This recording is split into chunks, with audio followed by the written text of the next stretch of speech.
Doctor ഒരു കഥ പറഞ്ഞു തരട്ടെ. ഒരിക്കല് മൂന്നാം ക്ലാസ് പഠിക്കുന്ന ഒരു കുട്ടി വന്നിട്ട് അമ്മയുടെ അടുത്ത് ഓടി വന്നിട്ട് ചോദിക്കുകയാണ് വൈകുന്നേരം, അമ്മേ സെക്സ് എന്ന് പറഞ്ഞാൽ എന്താ? ആര് കുടുങ്ങി? നമ്മൾ കുടുങ്ങുമല്ലോ. അമ്മ എന്ത് ചെയ്തു?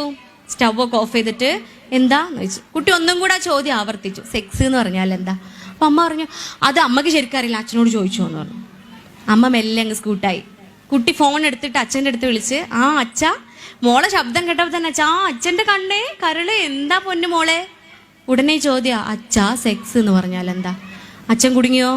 അച്ഛൻ പറഞ്ഞു, അച്ഛൻ എപ്പം വിളിക്കാട്ടോ എന്ന് പറഞ്ഞു ഫോൺ കട്ട് ചെയ്തിട്ട് അച്ഛൻ്റെ ഒരു ബെസ്റ്റ് ഫ്രണ്ട് ഉണ്ട്, ഒരു ഡോക്ടർ. ആ ഡോക്ടറെ വിളിച്ചിട്ട് ചോദിച്ചു, മോൾ ഇങ്ങനെയൊക്കെ ചോദിക്കുന്നുണ്ട്, ഞാൻ എന്താ പറഞ്ഞു കൊടുക്കുക? ഡോക്ടറാണെങ്കിൽ വളരെ ബുദ്ധിപരമായിട്ട് ആൻസർ പറഞ്ഞു കൊടുക്കുകയാണ്. അമ്മയും അച്ഛനും തമ്മിലുള്ള സ്നേഹമാണ്, മക്കൾ ആ സ്നേഹത്തിലൂടെയാണ് ഉണ്ടാവുന്നത്, ഇങ്ങനെയൊക്കെ അങ്ങ് പറഞ്ഞു കൊടുക്കാൻ പറഞ്ഞു. അങ്ങനെ അച്ഛൻ പ്രിപ്പയർഡായി വീട്ടിൽ വന്നിട്ട് പറയാമെന്നൊക്കെ മോളെ വിളിച്ച് കൺവിൻസ് ചെയ്യിപ്പിച്ചു. മോക്കാണെങ്കിൽ ഇവന്മാർക്കാണെങ്കിൽ ഒരു പ്രത്യേകത ഉണ്ട്, ഒരു ചോദ്യം കിട്ടിയാൽ അപ്പം തന്നെ ഉത്തരവും കിട്ടണം, ഇല്ലേ? നമ്മളെ മാതിരി വെയിറ്റ് ചെയ്യാനുള്ള ക്ഷമ ഇല്ലല്ലോ, അപ്പം തന്നെ ഉത്തരം കിട്ടണം. ഇവരെന്ത് ചെയ്തു? അമ്മയും കൈവിട്ടു, അച്ഛനും കൈവിട്ടു. എന്നാൽ പിന്നെ ചേച്ചീൻ്റെ അടുത്ത് ചോദിക്കാം. ചേച്ചീൻ്റെ അടുത്ത് ചോദിച്ചപ്പോൾ ചേച്ചി ചന്തിക്ക് നല്ലൊരു പെടയും കൊടുത്ത് പറഞ്ഞയച്ചു. ഓക്കെ, എന്നാൽ ചേട്ടൻ ഉണ്ടല്ലോ അപ്പുറത്തെ റൂമിൽ ഒരു ഗിറ്റാറും പിടിച്ചിരിക്കുന്നുണ്ട്, ചേട്ടൻ്റെ അടുത്ത് പോകാമെന്ന് പറഞ്ഞിട്ട് ചേട്ടൻ്റെ അടുത്ത് പോയിട്ട് ചോദിക്കുകയാണ്, ചേട്ടാ ഇതെന്താ സാധനം? ചേട്ടൻ പറഞ്ഞു, അടി മാത്രമല്ല 2 ചെവിക്ക് ഓരോ പിച്ചും കൂടെ കൊടുത്തിട്ടോളെ പറഞ്ഞയച്ചു. ഇങ്ങനെ സങ്കടപ്പെട്ടിരിക്കുമ്പോൾ അപ്പുറത്തെ റൂമിൽ വല്യമ്മ ഇരിക്കണുണ്ട്. വല്യമ്മ ഇതൊക്കെ കാണാം. വല്യമ്മ മോളെ വിളിച്ച്, അമ്മമ്മേൻ്റെ പൊന്നിങ് വന്നേ എന്ന് പറഞ്ഞിട്ട് വിളിച്ച് മടിയിൽ കൊണ്ടിരുത്തി. എന്താ അമ്മമ്മേൻ്റെ പൊന്നിൻ്റെ സംശയം, അല്ലേ? വല്യമ്മമാരങ്ങനെയാണ് അല്ലേ? കുട്ടികളോട് കൂടുതൽ കിറുവായിരിക്കാം. ഞങ്ങളുടെ നാട്ടിൽ കിറുവാന്ന് അതിനെ പറയാ. സ്നേഹം എന്നൊന്നും പറഞ്ഞാൽ അതിൻ്റെ രസമില്ല. വല്യമ്മക്ക് തോന്നുന്ന ആ സാധനത്തിനെ പറയണ പേര് കിറുവാന്നാ. കാരണം എന്താ പറയുക, എൻ്റെ ഉമ്മമ്മ മരിച്ചുപോയി, എൻ്റെ ഫാദർ ഇൻ ലോയുടെ ഉമ്മ എപ്പോഴും പറയുന്നൊരു വാക്കുണ്ടായിരുന്നു, മക്കള് പൂവും പേരക്കുട്ടികള് ആ പൂവിനുള്ളിലെ തേനുമാണ് എന്ന്. അത്രയും സ്നേഹമാണ് ഇവർക്ക്. അപ്പോൾ അത്രയും സ്നേഹം കൊണ്ട് ലാളിച്ച് മകളെ പേരക്കുട്ടിക്കിടാവിനെ മടിയിലിരുത്തിയിട്ട് ചോദിക്കുകയാണ്, എന്താ അമ്മമാരുടെ കുട്ടീൻ്റെ സംശയം? അപ്പോൾ ചോദിച്ചു, ഉമ്മമ്മ സെക്സ് എന്ന് പറഞ്ഞാൽ എന്താ? ഉടനെ അമ്മമ്മ ചോദിച്ചു, പൊന്നുക്ക് എവിടുന്നാ ഈ ചോദ്യം കിട്ടിയത്? അപ്പം മൂപ്പര് പോക്കറ്റിൽ നിന്ന് ഒരു കടലാസ് എടുത്ത് കാണിച്ചു കൊടുത്തു. നീട്ടി തുറന്ന് കാണിച്ചു കൊടുത്തിട്ട്, അമ്മമ്മേ ഇവിടെ നെയ്യും എഴുതണം, അത് കഴിഞ്ഞിട്ട് കണ്ടോ സെക്സ്, ഇവിടെ സെക്സും എഴുതണം, അവിടെ എന്താ എഴുതേണ്ടത്? അപ്പം അമ്മമ്മ പറഞ്ഞു കൊടുത്തു, മെയിൽ ഓർ ഫീമെയിൽ, ആൺകുട്ടിയാണോ പെൺകുട്ടിയാണോ എന്നാണ് ചോദിച്ചത്.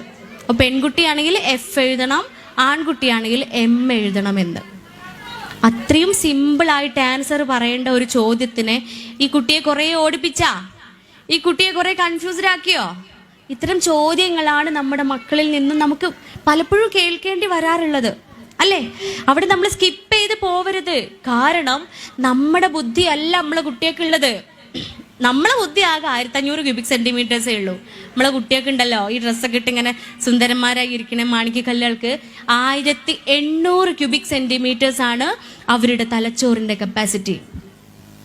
നോക്കി നിങ്ങള് വീട്ടിൽ നിന്ന് നമ്മൾ പഠിപ്പിക്കുന്ന സമയത്ത് അല്ലെങ്കിൽ ഓരോന്ന് ആജ്ഞാപിക്കുന്ന സമയത്ത് നമുക്കൊരു അഹങ്കാരം ഉണ്ടാവലുണ്ട്, ഞാൻ എൻ്റെ ഉമ്മയാണ്.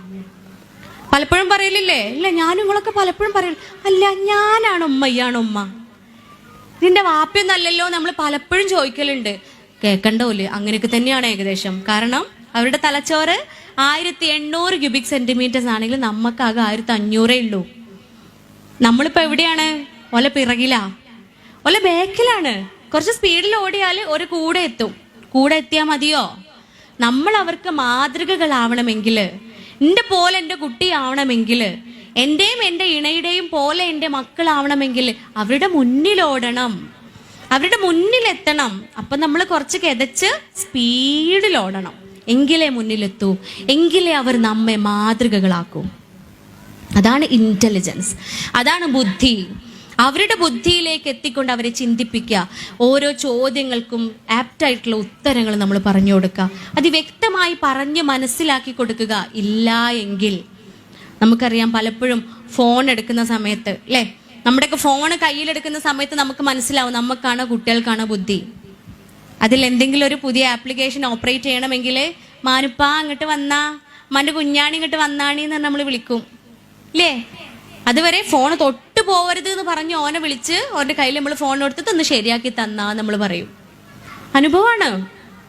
ഞാൻ എൻ്റെ ഫോണിൽ നമ്മൾ DP ചേഞ്ച് ചെയ്യുമല്ലോ, അതിൻ്റെ ഫ്രണ്ടിലുള്ള ഭാഗം വാൾപേപ്പർ അല്ലേ.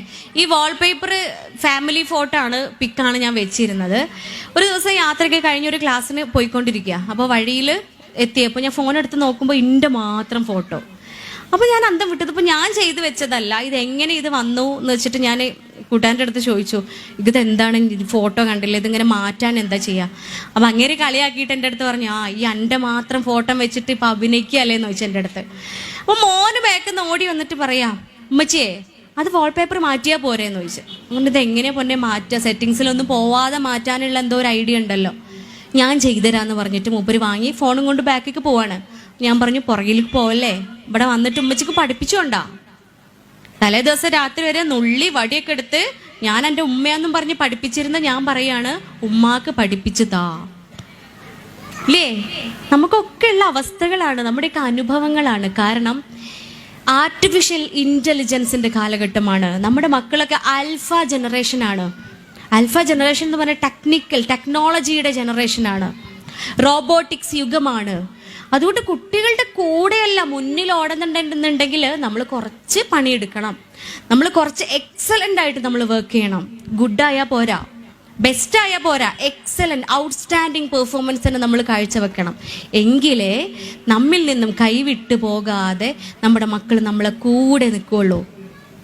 എവിടെയൊക്കെ ആയാലും നമ്മളെ കൂട്ടിൽ തന്നെ ഇട്ടിട്ട് നമുക്ക് വളർത്താൻ പറ്റൂല ഇല്ലേ. കാലാകാലം ഈ ചിറകിൻ്റെ കീഴിൽ തന്നെ നിർത്താൻ പറ്റൂല. ജീവിതത്തിൽ ചിലപ്പോൾ വിജയങ്ങൾ കണ്ടെത്താൻ ദൂരങ്ങളിൽ പോവേണ്ടി വരും, പല രാജ്യങ്ങളിലും പോവേണ്ടി വരും, പലരുടെയും കൂടെ ആവേണ്ടി വരും, പല സാഹചര്യങ്ങളിലും ആവേണ്ടി വരും. അന്ന് അവർ പഠിച്ച ആദർശം, നമ്മൾ പകർന്നു നൽകിയ ആ ആദർശം, ആ എത്തിക്സ്, ആ മൊറാലിറ്റി വിടാതെ മുറുകെ പിടിക്കണമെങ്കിൽ ആ പട്ടത്തിൻ്റെ ഒരറ്റം നമ്മുടെ കയ്യിൽ തന്നെ വേണം.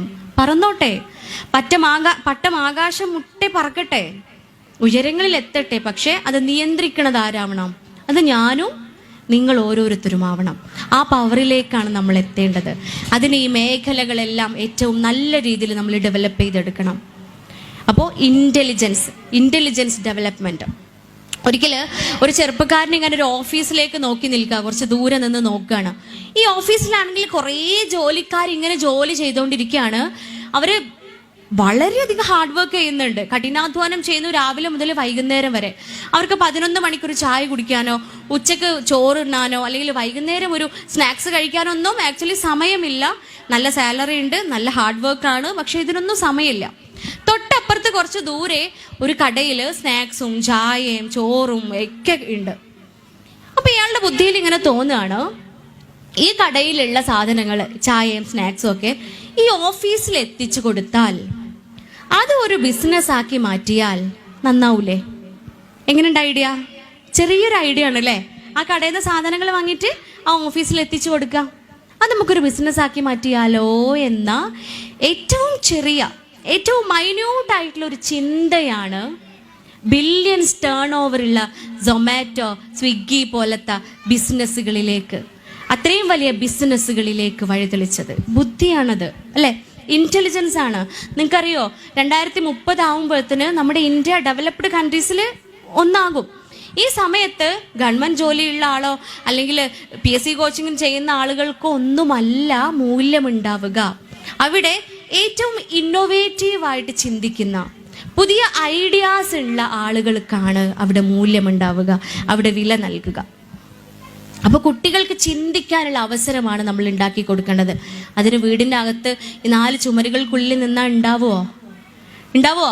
കുട്ടികളെ പുറത്തിറക്കണം, മുറ്റത്ത് കളിക്കട്ടെ, മണ്ണിലും ചെളിയിലും ഒക്കെ ഇഷ്ടം പോലെ കളിക്കണം.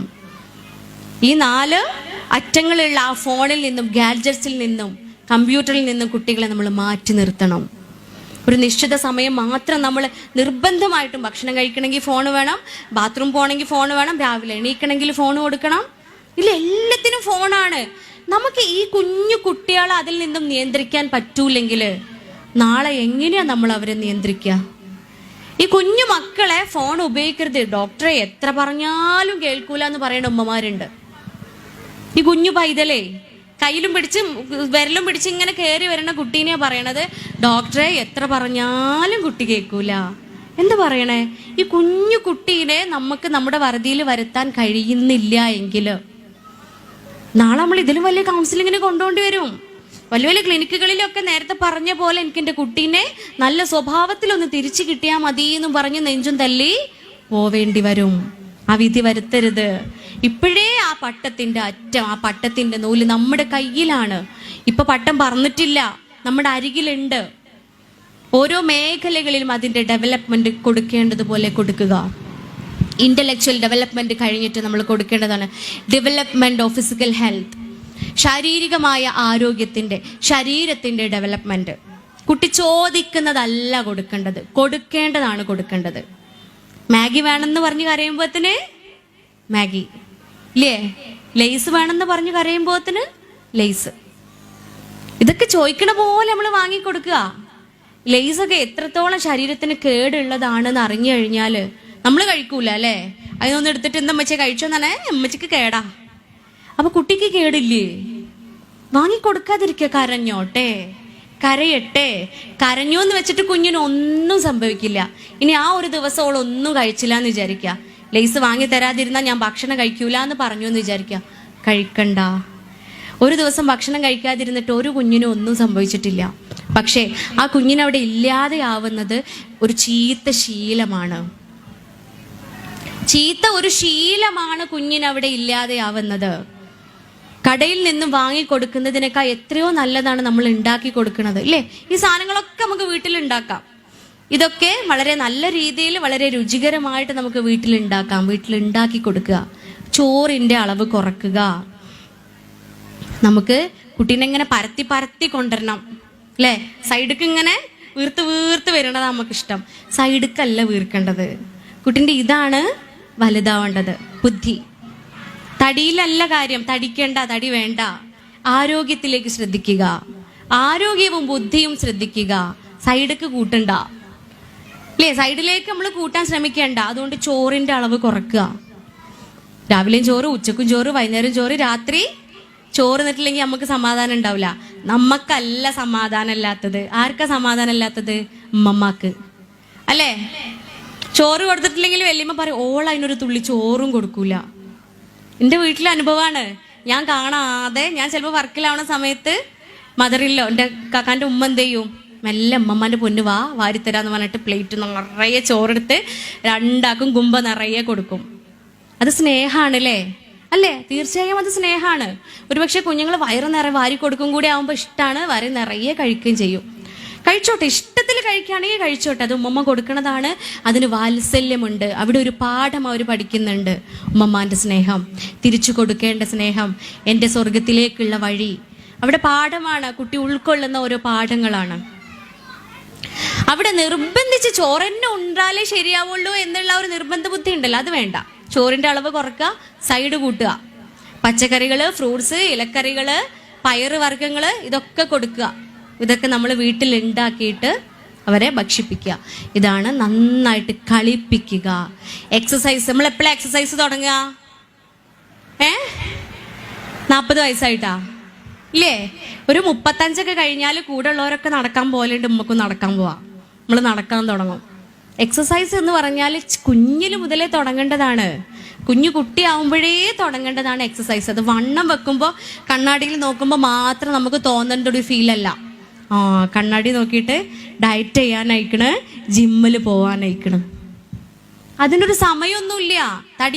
തടിയുള്ള ആളുകൾക്ക് മാത്രം അസുഖം വരും, മെലിഞ്ഞ ആളുകൾക്കൊന്നും അസുഖം ഉണ്ടാവില്ല. അങ്ങനെയൊക്കെ ഉണ്ടോ? നമ്മൾ ഇവിടെ തന്നെ കണക്കെടുത്താൽ അറിയാൻ പറ്റും. ഷുഗറും പ്രഷറും ഒക്കെ ഉള്ള ആളുകളടുത്ത് കൈ വെക്കാൻ പറഞ്ഞാൽ ചില മെലിഞ്ഞിരിക്കണവരൊക്കെ ആയിരിക്കാം. അതും ഫാറ്റും ഇതൊന്നും തമ്മിൽ ഒരു ബന്ധമില്ല. ശരീര നേച്ചറാണ്. എപ്പോഴാണോ നമ്മളെ തടി കൊണ്ട് നമ്മുടെ ഡെയിലി റൊട്ടീൻസിന്, നമ്മൾ ഒരു ദിവസം ചെയ്യുന്ന കാര്യങ്ങൾക്ക്, സ്ഥിരമായി ചെയ്യുന്ന കാര്യങ്ങൾക്ക് നമുക്കൊരു പ്രയാസം തോന്നുന്നത്, അപ്പം നമ്മൾ തുടങ്ങണം എക്സസൈസ്. പക്ഷെ കുട്ടികളെ ചെറുപ്പം മുതലേ നമ്മൾ തുടങ്ങുക. കാരണം ആഹാരം നമ്മൾ എത്ര ശ്രദ്ധിച്ചാലും കുറച്ചെങ്കിലും അൺവാണ്ടഡ് പോയിസൺസ് ഫുഡൊക്കെ അവരുടെ വയറ്റിലെത്തും, അവരുടെ ശരീരത്തിൽ എത്തുന്നുണ്ട്. ടോക്സിൻസ് അവരുടെ ശരീരത്തിൽ എത്തുന്നുണ്ട്. അത് വേണ്ട പോലെ അത് പുറത്തേക്ക് പോകണമെങ്കിൽ എക്സസൈസ് വേണം. അവർ ഓടട്ടെ, ചാടട്ടെ. അവരുടെ പ്രായത്തിൽ കളിക്കുന്ന കളികളെല്ലാം അവരെ കളിക്കാൻ അനുവദിക്കുക. നമ്മളും അവർ ഒരുമിച്ച് എക്സസൈസ് ചെയ്യിപ്പിക്കുക. 4ാമത്തെ മേഖലയാണ് ഡെവലപ്മെന്റ് ഓഫ് മോറൽ വാല്യൂസ്, ധാർമ്മികത. ഒരു ദിവസേ ഒരു അമ്മ പാരൻസ് മീറ്റിങ്ങിന് പോവാണ്. അങ്ങനെ ക്ലാസ് ടീച്ചറെ കണ്ട് മോനെ പറ്റി ചോദിക്കുക, അല്ല ടീച്ചർ എൻ്റെ മോൻ എങ്ങനെയുണ്ട്? അപ്പോൾ ടീച്ചർ പറഞ്ഞു, നല്ല കുട്ടിയാ, ഭയങ്കര മാർക്കല്ലേ ഓന്, എല്ലാ വിഷയത്തിനും 1/2 മാർക്കോ അല്ലെങ്കിൽ 1 മാർക്കൊക്കെ പോയിട്ടുള്ളൂ, വേറെ സബ്ജക്റ്റുകൾക്കൊക്കെ ഫുൾ മാർക്കാണ്, നല്ല മിടുക്കൻ കുട്ടിയാ. പക്ഷെ ഉണ്ടല്ലോ, ഓൻ എൻ്റെ മേലിന്ന് കണ്ണെടുക്കൂല. എന്താ പറഞ്ഞേ? ഓന് ഇന്നെ തന്നെ നോക്കി നിൽക്കും, ഓൻ്റെ നോട്ടം അത്ര ശരിയല്ല എന്ന്.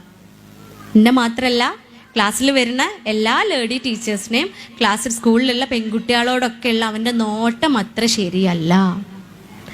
മറ്റൊരമ്മ വന്നിട്ട് ഈ ടീച്ചറെ അടുത്ത് തന്നെ ചോദിക്കുകയാണ്, അല്ല ടീച്ചറെ, എൻ്റെ കുട്ടി എങ്ങനെയുണ്ട്? അപ്പോൾ പറഞ്ഞു, നിങ്ങളെ കുട്ടി ആകെ ഒരു സബ്ജക്റ്റിനെ ജയിച്ചിട്ടുള്ളൂ, ബാക്കി എല്ലാം മൂപ്പര് തോറ്റക്കുക, ബാക്കി എല്ലാ സബ്ജക്റ്റും മൂപ്പര് തോറ്റിരിക്കുകയാണ്. പക്ഷെ ഉണ്ടല്ലോ, നിങ്ങളെ കുട്ടീൻ്റെ സ്വഭാവം ഔട്ട്സ്റ്റാൻഡിങ് സ്വഭാവമാണ് കേട്ടോ. ഓൻ ഉച്ചയ്ക്ക് ഭക്ഷണം കഴിക്കാൻ ഇരിക്കുമ്പോൾ അപ്പുറവും ഇപ്പുറവും ഇരിക്കുന്ന കുട്ടികളുടെ ചോറ്റും പാത്രത്തിൽ അപ്പുറവും ഇപ്പുറവും അവൻ്റെ കൂടെ ഇരിക്കുന്ന കുട്ടികളുടെ ടിഫിനിൽ എന്തൊക്കെയുണ്ട് എന്ന് നോക്കി ഇല്ലാത്തവർക്ക് അവൻ്റെ പാത്രത്തിൽ നിന്ന് എടുത്ത് കൊടുത്തതിന് ശേഷമേ അവന് ഭക്ഷണം കഴിക്കുള്ളൂ. അവൻ്റെ നോട്ടത്തിൽ പോലും അവൻ്റെ പെരുമാറ്റത്തിൽ പോലും ഒരു വേണ്ടായികയും ഞങ്ങൾ കണ്ടിട്ടില്ല.